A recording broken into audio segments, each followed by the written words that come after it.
emotions, and therefore sex is generally a large part of it. However, it's... Oh gosh. What's up, guys? Hope you have a fantastic day so far. Got our Warhammer video for you guys. It's Bricky's Every Faction Part 2, and you guys have been wanting me to watch this for a little while.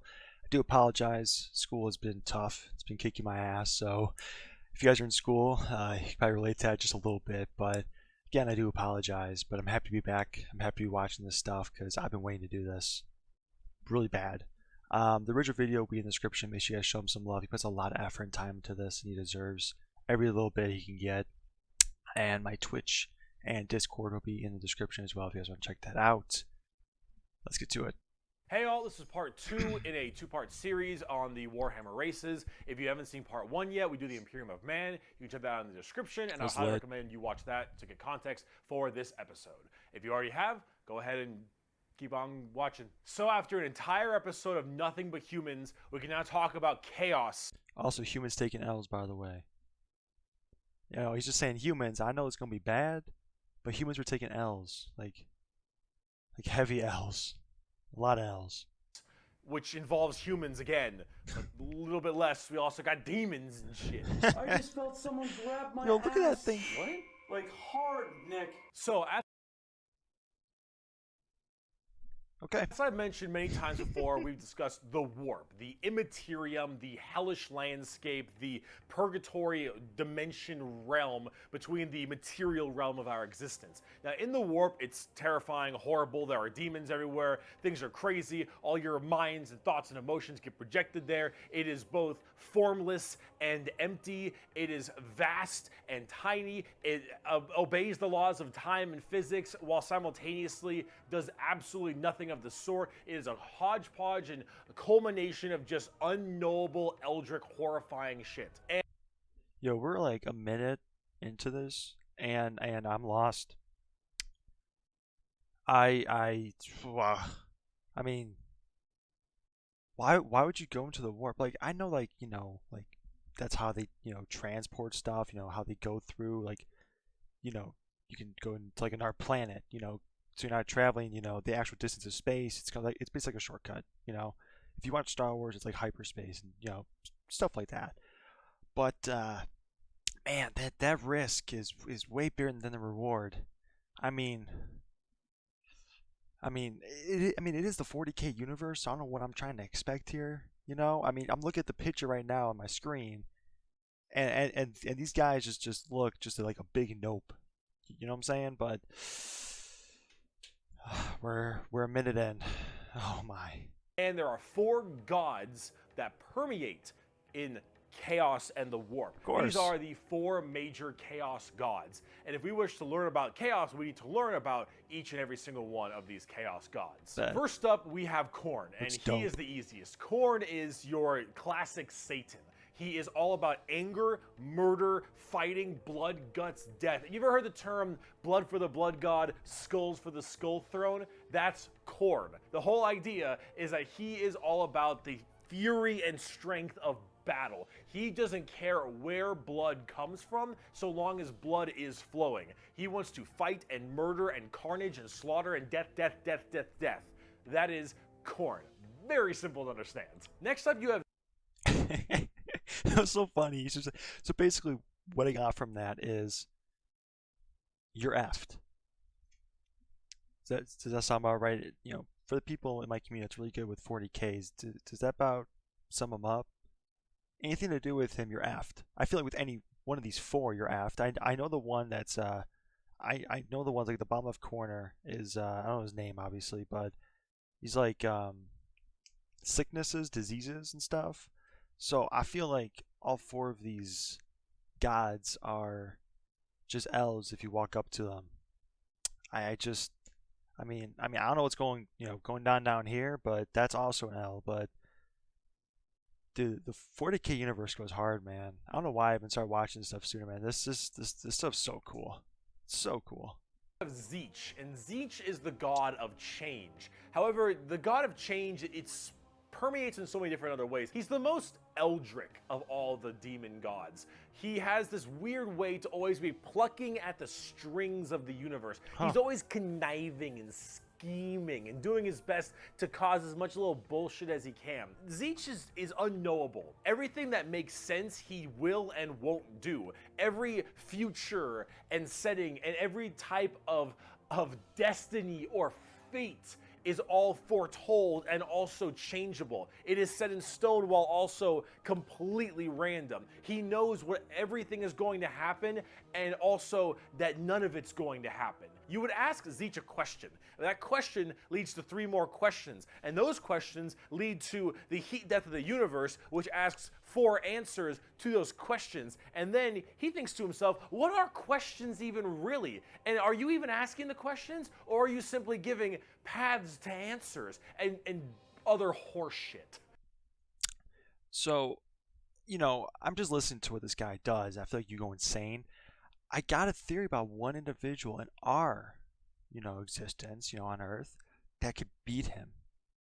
And that is that one girl in your class that asks so many damn questions. If you know, you know.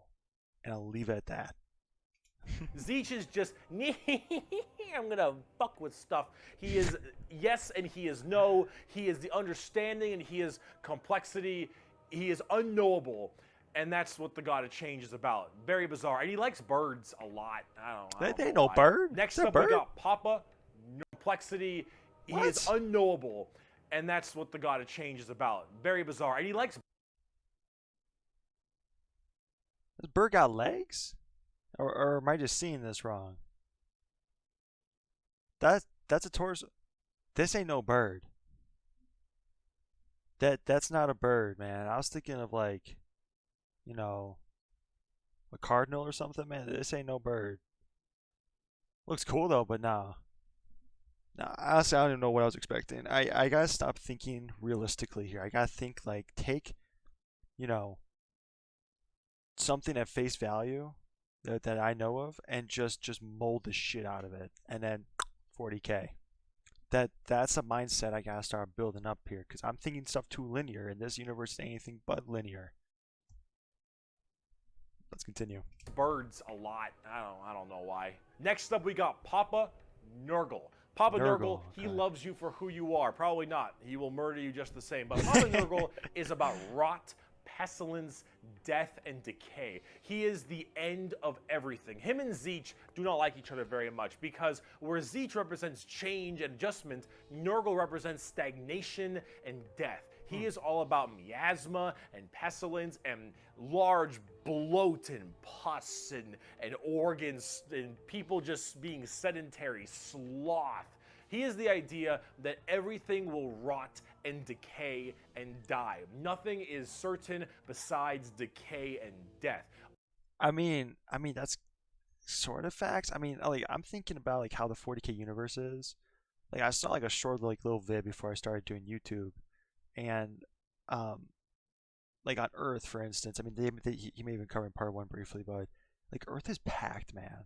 I'm saying like it's packed. Like there's an absolute ton of people all just shoved into areas, So I can see why this guy would be so powerful because there's so many people and races on planets. They're just filled to the brink of just people. You know what I'm saying? And it's kind of hard to clean up stuff when there's so many people, So I can kind of see why he's kind of the way he is. I mean, that may have no relevance. He may be, there for that reason. Maybe something else even bigger than that. But I mean, kind of fits well into the 40k universe about how they kind of run stuff because this universe is nasty. All of us will end up the same way and broken down through just sheer never-ending decomposition. So the joke that Nurgle always loves you is generally because of that. The hell is that? We all end up the same. We all rot and we all die and wither. That's Nurgle, and he's got a general theme of course, pestilence and different kinds of diseases and sickness and things like that. You think? That's generally Nurgle. He's pretty easy to understand as well, and he chunk. Finally, we have the youngest of the Chaos Gods, and that is Slaanesh, also known as the Prince of Pleasure or the God of Unspeakable Excess. Slaanesh is generally referred to with sex, but it's not only sex, it's just that's a good. I could kind of put relevance into that. The black bars give that away. I'm just using my intuition here. This universe. Avenue if you want to make stuff. Slaanesh is just the idea of the senses of the body being cranked to not just 11, but more like 17. See, we'll discuss Slaanesh a little bit more when we talk about the Eldar, because they done fucked up. But whatever, is mainly about just the excess of emotions. And therefore, sex is generally a large part of it. However, it's... Oh, gosh, that looks awful. Oh. Dude, I like felt it right here. You know, oh, that put the shiver up my back. Oh, I was not expecting this kind of stuff. I thought I was past some like the really, really weird stuff. Nah, dude, this video, 5 minutes in, it's already broke my entire mostly pain and torture. Lots of pain, torture, but sometimes sexually related or drug related. Lots of drugs. Slaanesh gets off on everything. Extremes in happiness, extremes in sadness, extremes in pain and sadism and masochism. And of course that goes along with the sex part of it as well. It's generally referred to with sex because of the color scheme, very purple, lots of exposed genitalia. A lot of their models have like exposed nipples and stuff. And that is generally the theme you go for from a physical side, but it really embodies everything, mainly pain and also the excessive amounts of emotion. So when it comes down to it, you'll find a lot of them have things like spikes or whips or any kind of BDSM style gear because it... I'm sorry if I'm not reacting much, guys, with my face I'm keeping on. I'm just... I don't know how to put words to it. Disgusted? We'll go with disgusted. Ugh. It is unspeakable excess, the prince of pleasure, everything in excess to the point where it is just sheer frightening. That is Slaanesh in a nutshell. A little bit bizarre and a little hard to describe sometimes, but as we talk more about the Dark Eldar later in this video, you'll understand it far, far better and far more than you'd want to. Now you might be thinking, why would anyone ever want to join Chaos? They all look horrifying, screwed up, and just frightening things, right? Well, the thing is that, of course, one, your mind is put into the warp and the immaterium, so you can be easily swayed by chaos demons when they get into your head, especially if you're a psyker. Sometimes regiments of the less mentally strong people, whether they be civilians or, say, low-level guardsmen or conscripts, can be easily swayed by this and become chaos cultists and stuff, and they serve their dark gods and whatever god they personally prefer. However, and this might seem strange, chaos in their own right isn't necessarily evil. See, the warp is... Bro, okay, he covered this in part 1. Everything is evil in this universe. Okay? If you're gonna put the tag on those 4 chaos gods that we just watched, and you're gonna say they're not that evil, first one, I'm sorry if I remember the names about guys, I do apologize, but first one, all about blood, death, slaughter, murder. Second one, basically makes you go crazy because they just question everything. That's the best way I got from that one. Third one, disease, death, stale, awful, decay, death. Fourth one, I'm not going to cover it. I don't want to cover it. You guys saw it, not going to talk about it. And they're not that evil. Sure. Is every manifestation of emotion and being, every soul, everything of existence. This includes all the good things. All the different chaos gods have another side to their coin. Khorne might be death, murder, slaughter, slaughter, but he's also got this weird sense of survival of the fittest, trial by combat, and honor. Khorne will never lie to you. Khorne will never stab you in the back. Khorne isn't about conniving and scheming. Khorne is about straight up mano-y-mano, you versus me, get in the ring, we're gonna murder each other hard right now. It may not be a good thing at the end of the day, but it is that other side of the coin. Him and Tzeentch generally don't get along because Tzeentch is that conniving schemer, but he's also about the idea of hope. Where there is change for your predicament. There is change for your problem. The hope of the galaxy, the ability to bend the world to your will, the idea that your fate is not set in stone, but in reality that you control your own destiny and can control it whenever you want. The changer of ways. That is Tzeentch. And of course, Tzeentch and Nurgle hate each other because while Nurgle does represent stagnation, death, and decay, he also represents finality and ending. The fact that you can be mentally at peace knowing that you will end and how you will end. Fear of the unknown, fear of...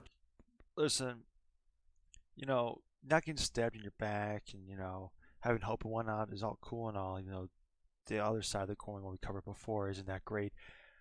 I don't like Nurgle's other side of the coin.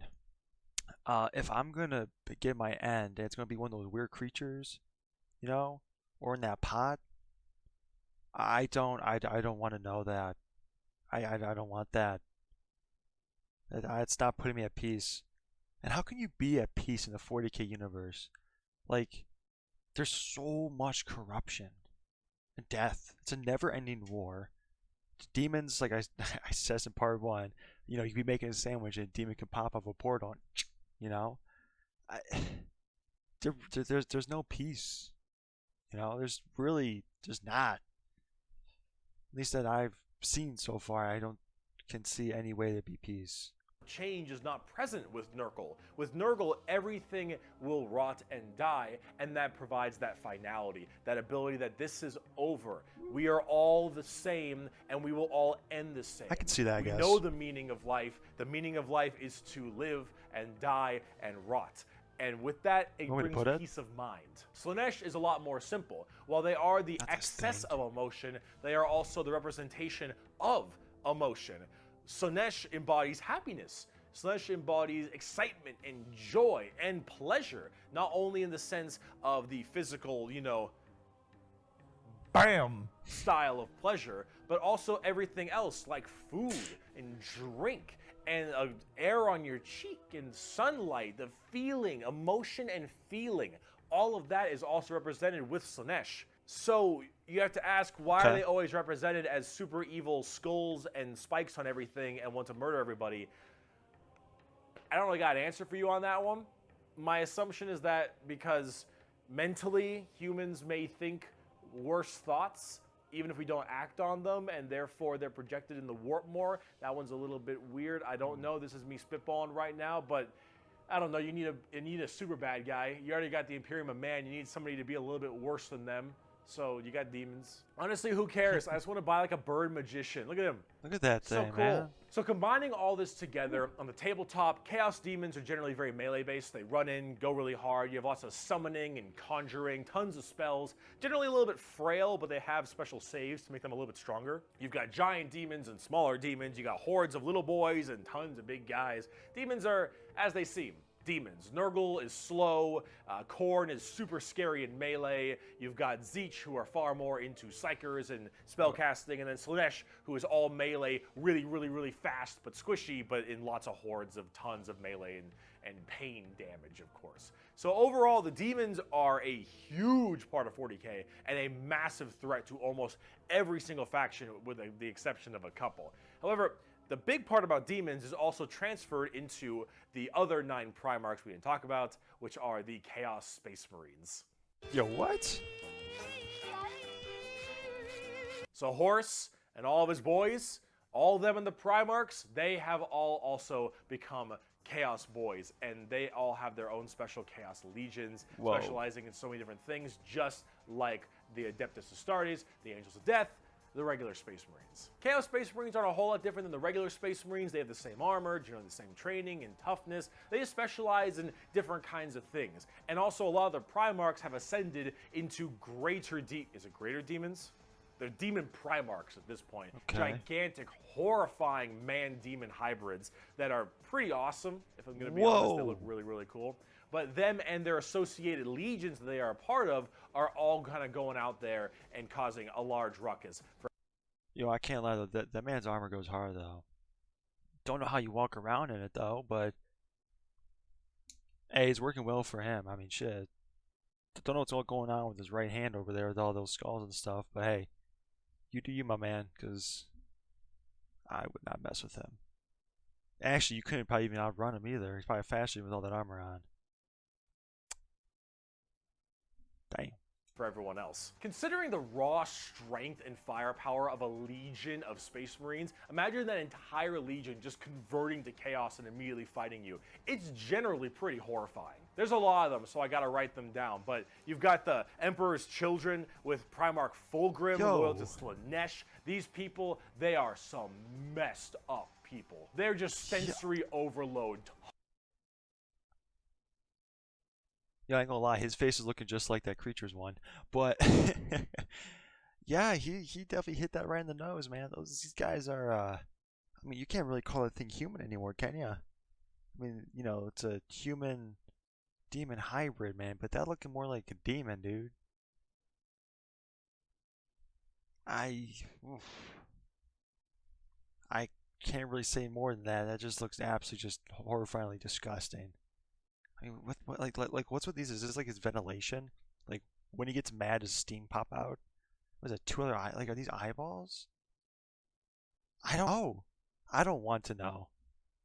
I don't. Tons of drugs, tons of torture, and I think Fulgrim is a demon Primarch right now. And oh god, I am terrified to see what that man looks like, at least on the tabletop, because Emperor's Children are not good people. You've got the Iron Warriors, which are kind of like opposite of the Imperial Fists, with cool. Primarch Perturabo, I believe is his name. They're Chaos Undivided. They just kind of serve Chaos in a general aspect instead of choosing one of the four. But the Iron Warriors are big on the siege and fortification, and they're basically entirely against the Imperial Fists and are a major rival. Perturabo, I believe, is also still alive, and I'm also very interested to see what he looks like, because Demon Primarchs are badass. You've got the Night Lords with Primarch Conrad Kurz.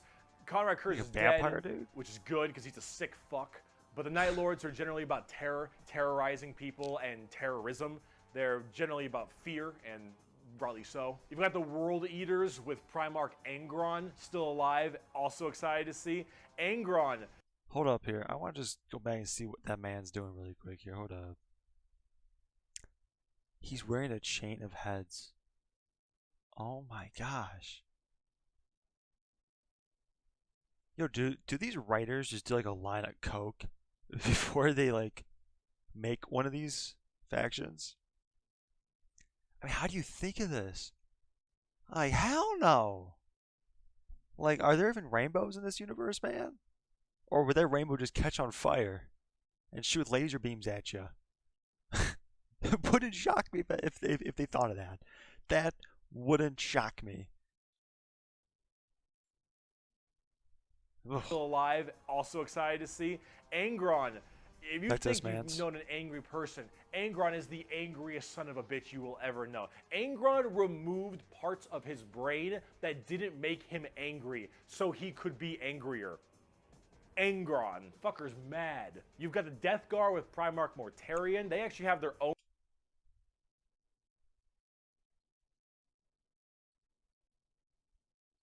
Why? What? Damn. Okay. Special codex and their own major army on the tabletop. Mortarion himself is actually one of the models, and look at him. Look at him. It's so cool looking. Of course, Nurgle based, obviously. So very slow, but very tanky. You've got the Word Bearers with Primarch Lorgar. Lorgar is, I believe, still alive. I don't know what's up with him at the current moment, but the Word Bearers are generally the people who caused all the major problems in the beginning. At least I blame them for it. They're little assholes. You got the Black Legion with Primarch Horus. Get fucked, nerd. You've got the Alpha Legion with Primarch Alfarius Omegon. Chaos, I think. And then finally, you've got the Thousand Sons with Primarch Magnus the Nerd. The Thousand Sons also have their own book, just like the Death Guard. Magnus is also a tabletop model. He looks super cool, as you can tell. Wings, though. And they're all super heavily Psyker and kind of Egyptian themed. They look pretty neat. But overall, with all of these Chaos Space Marine factions, you can play as a lot of different ones, but the main ones that you can really work at are standard Space Marines, Chaos Space Marines, as well as the Death Guard and Thousand Sons, as they are the most fleshed out, especially on the tabletop at least. See this right here, this is a really good way to describe the Chaos Space Marines. What the thick-headed fools with their broken corpse of an emperor fail to understand is that not only can they never defeat us, but they cannot hide or flee or shield themselves from the triumph of chaos. They are finite and we are unbound, undivided. They must not err, or they shall fall to heresy. All who fall join our cause. Every imperial fool who dares to open his eyes is a willing recruit. They strive merely to hold back our fury and might, and it consumes them. Thus, you can see chaos is inevitable. We lurk not only beyond their grasp and at their gates, we lurk within the darkness of their souls, on the tip of their tongues, in their tortured dreams. We are them, but freed from the shackles of ignorance. We are them, grown strong, evolved. We are them, but so much more. It's kind of funny they say, like, you know, they're removed from the shackles of ignorance when they, like, the next line is them being ignorant. Grown strong, we evolved. It's kind of, I mean, I don't really know if that's, no, nah. I wouldn't put that tag on them, but hey, I won't say no to them because I like living. It's nice, it feels good, so I'm good. More. As hardcore as that quote is, the saddest part is they're mostly right. Chaos is basically unkillable. You could probably get rid of Space Marines, a decent amount, the Chaos Space Marines that is, but every soul that dies goes to the warp. Every Chaos soul will end up back in the warp. And depending on how hard you killed them, they will come back at some point. Every demon you banish will return at some point. Chaos is unstoppable. The warp is unending. And while maybe there is at some point some way to stop them somehow, the resources to do so, the requirements to do so, are so far beyond the reaches of man and the other races at the current moment that really it's just an unstoppable force that just keeps on coming and is just barely being slowed. Chaos is by far the biggest threat. They are without number, their legions are everywhere, and yeah, they're pretty scary. So, I promise, we're done with humans now. Let's talk about some Xenos. Guys, I'm going to end it there. Part 2 will be up super quick following this one. And make sure I hold myself to that for you guys. But I don't know what to put about this video. I wasn't expecting this. I mean, of course I was expecting something to be crazy, but